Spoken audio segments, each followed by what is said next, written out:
What is going on, everyone? Chris with Journals, Comics, and Pop Culture. Today, we're going to be talking about the MCU because over the last 24 hours, the MCU has had a lot of troubling news come out on social media regarding its future.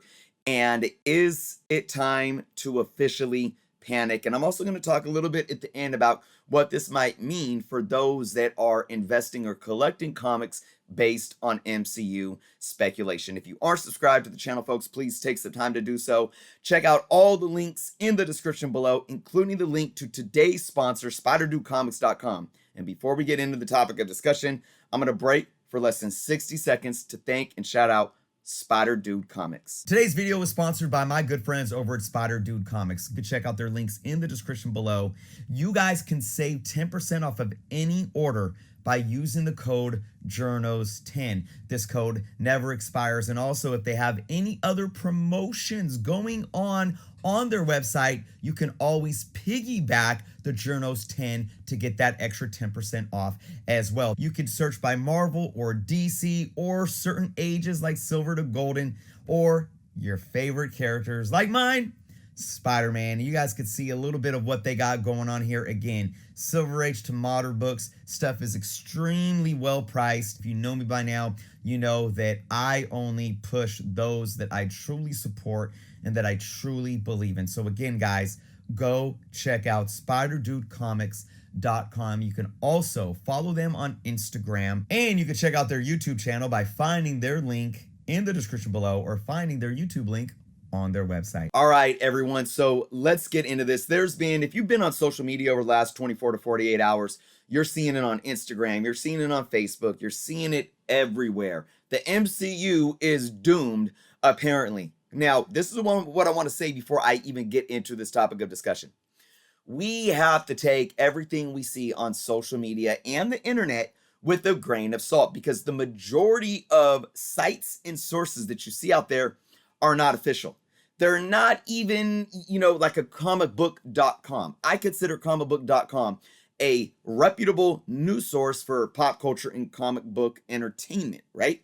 CBR isn't even reputable. Screen Rant at this point isn't even reputable. Most of it is clickbait, and if it's not just clickbait, they're pulling things and really sensationalizing the issues. But with that said, I'm going to tell you all, I do have my own concerns. Maybe for the first time since 2008, when the MCU was created, I actually have concerns myself. We'll get into that, but I'm going to read what this post on Facebook says here from Geek League of America. Breaking! Is this the end of the MCU? A new Variety. Now, Variety is a reputable source for the most part. They have that link linked here, which is good. Always cite your sources. A new Variety article provides details on major Marvel Studio crises that might finally doom its superhero money printing machine. Here's some highlights that they included. Mahershala Ali almost leaving Blade amidst multiple delays and script rewrites. One version of the screenplay had Blade as only the fourth co-lead behind three female characters. Okay, if this is true, again, take everything we're reading here with a grain of salt. The ongoing CGI issues the company faces, the potential of possibly having to fire Jonathan Majors as his domestic violence trial approaches, thus throwing a massive monkey wrench in any Kang plans. Extensive reshoots of the Marvels not helping with bad word of mouth and disastrous box office forecasts. The possibility of a full-blown panic move to get Robert Downey Jr., Scarlo, Chris Evans, and the OG Avengers back for another team-up movie. How would you like to fix the MCU? Well, first off, you need to fix, in order to fix something, it has to be broken. So first we have to ask the question, is it truly broken? I'm going to tell you all right here that I believe these pinpoints that this Facebook group page, or whatever they are, these are sensationalized topics of discussion. Even if you look at the Variety article,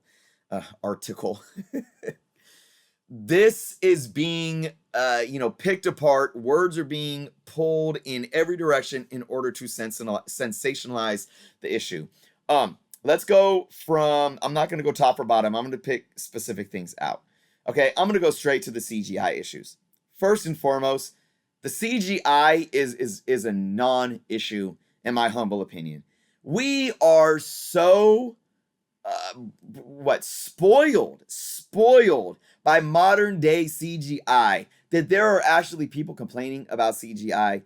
It's not an issue. Now, the bigger issue with CGI is the CGI companies actually wanting to do the work for companies like Disney.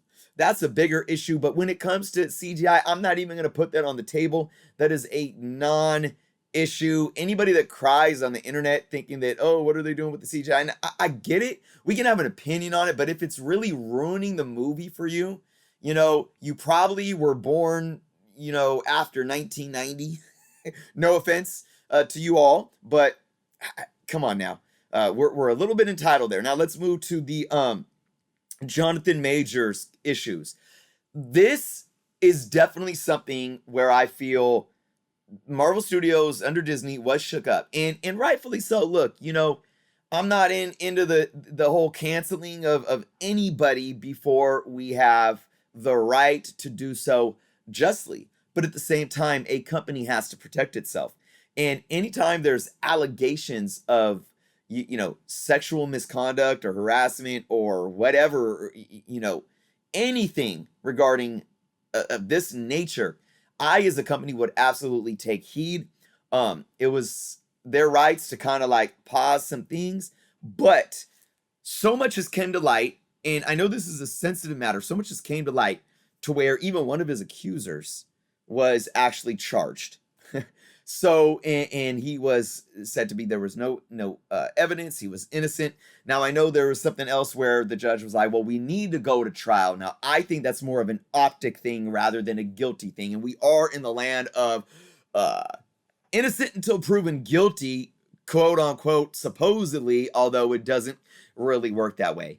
Now, I don't take light. Women, you know, we could get into the whole conversation about believing the victim, whether they're women or men. You know, there's a lot of men that are sexually harassed too. I know it's predominantly women that are put in these situations too, but there's also stigma on men. So any type of abuse, domestic, sexual, etc., no matter the gender, is something we need to take seriously. I do think that I have hopes that this is going to play out in favor of Jonathan Majors. If there is any evidence and he's guilty, I will stand up against him. Absolutely. But I understand how Marvel and Disney are wanting to try to pivot. But we're running Loki right now. We see Jonathan Majors' character in that show still. So I think the MCU is only trying to maneuver a backup plan. And I don't think that's something to panic about. Because again, even though they were leading up to Kang, I do think that inevitably Doom and the Beyonder are going to be coming into play in the middle of this Kang saga, because I don't think Kang is supposed to be the next Thanos. I simply don't. It's just that it's the smaller scale. It's the smaller scale leading up to the bigger things. And because the MCU now is so massive, much more massive than it was 10 years ago, or even 6 years ago, we have so much with Kang. So I don't think this is a huge pivot. I think it's there in their back pocket and they're making plans. And yes, some of that information is being leaked and it's getting out. I'm not panicking over that. All right, now let's talk about the Marvel's reshoots. Again, I have no issue with this. So many movies have been having reshoots. Even No Way Home had a lot of reshoots. This is something that is becoming more and more prevalent in movies these days, especially comic book movies or pop culture movies. I don't know why. It's just the way it is. I think that Marvel's is going to be a solid success. Okay. I thoroughly enjoyed the Miss Marvel show.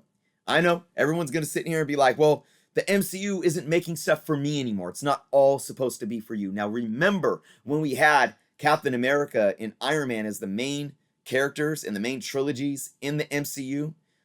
All you fanboys out there, those are your characters. All right, awesome. You were only getting one or two movies in the beginning, you were only getting 2 movies every 2 years. Now we're getting 3, 4 movies a year, 2, 3, 4 TV shows. Not everything is going to be made for you.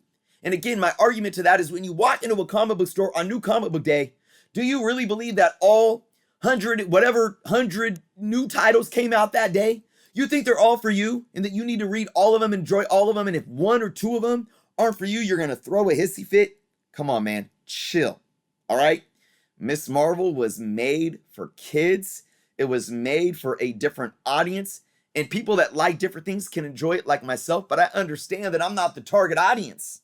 Iron Wars is coming. That's probably your target audience. You know who I'm talking to. Come on now. Chill.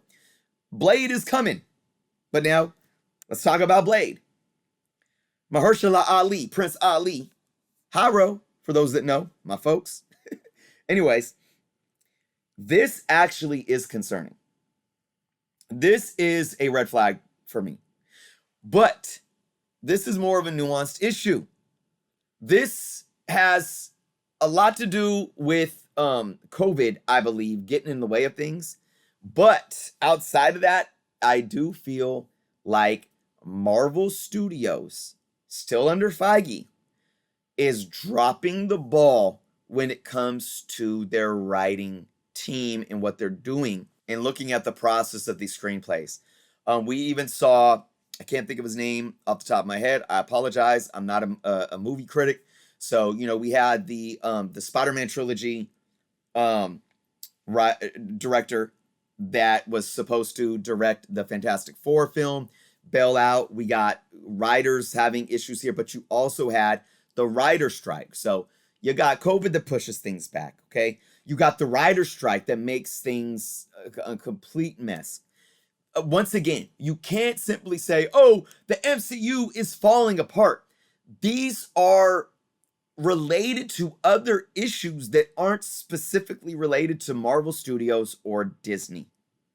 Now, with Mahershala Ali bails out, that's a problem. But again, I don't want to hold this solely on the executives at Marvel under Disney. You simply can't. If you look at all the facts, you simply can't. I just hope that this does not happen, because that could be a domino effect or a trickle-down effect that does affect the optics when it comes to actors or writers or directors that want to take on these projects. So that could be a red flag, absolutely. Now let's look at the potential of a full-blown panic to get RDJ and Scarlo and Chris Evans back and all the OG's vendors. Okay, first off, this is clickbait sensationalism. There is no panic.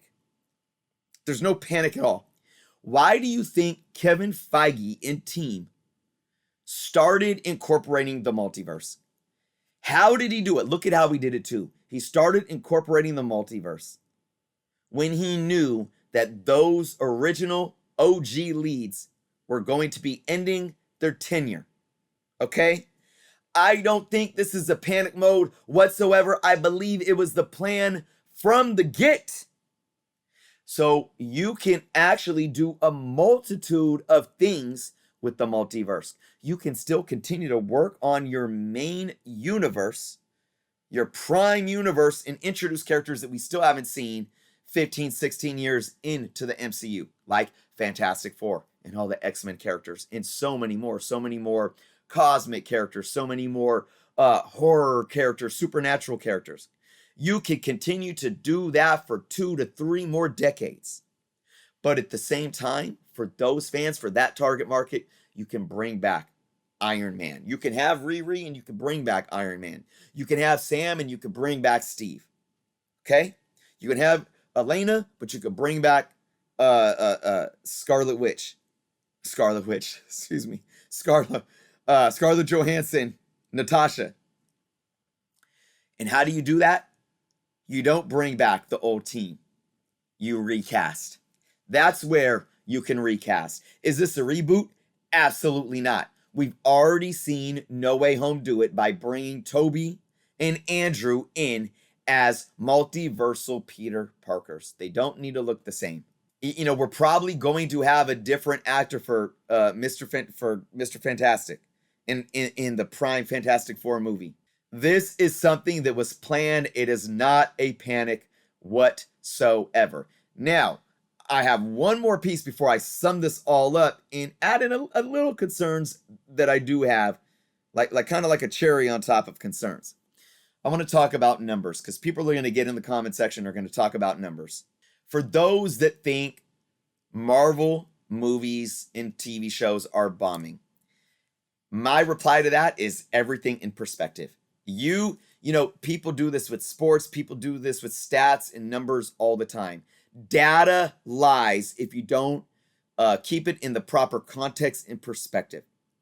You can put up all of Marvel Studios releases since Endgame and put up, you know, like the last 6 or 7 releases next to the last 6 or 7 releases from the DCEU, which was in shambles. And even the lowest grossing MCU movies are blowing DCU movies out of the water. You can look at other releases, other franchises, or other movies with big name directors like Martin Scorsese. Movies are struggling at the box office, guys, and it's just the way of the market right now. It's everywhere. You say, well, Marvel hasn't had a billion-dollar film since what? No Way Home. I mean, Multiverse of Madness was close. I believe it hit about 900 million. But you got to understand that the box office is struggling. And what affected that? Again, COVID affected it. But also the way that we're consuming entertainment is affecting it. And also this market right now. The economy is hurting so bad. So bad. You could argue in some ways that in some ways, some people are hurting worse than in the 2008 recession. And that is really hurting the pocketbooks of a lot of people. And inflation is on the rise. And movies costing $15, $16 a ticket. We have, you know, on demand from these movies coming like 2 weeks after they release in theaters that people would rather buy. We got the in theater, you know, where you can purchase it for $19.99 or $29.99. And you can sit with your whole family and spend $20 to $30 at home instead of spending $80 to, you know, $150 on movie tickets and popcorn and a drink going to the movie theater. It's just not the same anymore, and people aren't willing to pay that kind of money. So there's a lot of other variables, okay? You got to look at like correlation and causation. It's not always, you know, cause and effect here. There's so many different factors and variables that we have to take into consideration. It's not that the MCU is, you know, they're tending to a different audience. They're not making movies for the fans anymore. It's agendas. It's all this stuff. Stop. There's so many more variables. But optics matter. Optics do matter. And I do believe that anybody that has concerns optically can and will affect the future and the longevity of the MCU. And like I said about Mahershala Ali, that's going to affect the optics of people within the industry. You know, too many TV shows happening where maybe we can't follow along the cohesiveness of the connectivity of the bigger universe and what things are leading up to. That can affect optics. I mean, I feel Marvel has failed at that in the comic books right now. It's like I can't even follow continuity anymore because it's just all over the place. And you know, for the majority of us that are probably in our 30s to 60s that have been reading comics since the 60s, 70s, and 80s, we want that cohesiveness, and it's lacking. We don't want to feel completely lost. Now, everything doesn't need to connect, you know, perfectly in the MCU, but we still want some type of cohesiveness, and I think we are losing that by the oversaturation.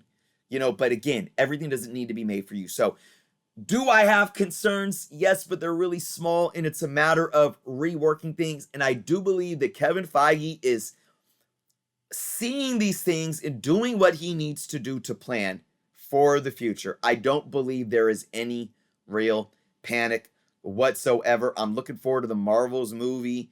Will it be one of their huge grossing properties? Is it a movie that's going to be made for everyone?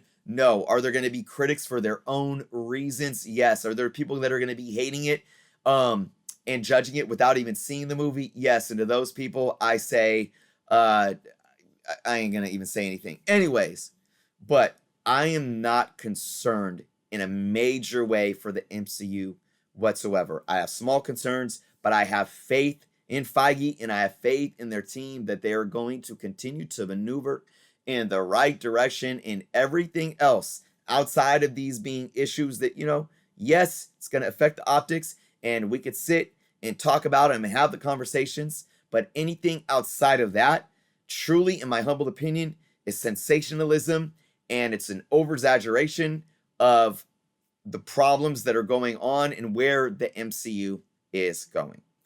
Folks, I want to hear all of your thoughts and opinions in the comments below. I love reading and I love responding. If I disagree with you, let's have a respectful debate and discussion.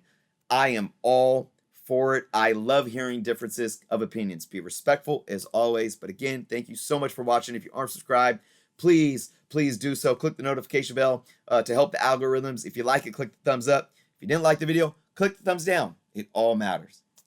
Be well, guys, and until next time.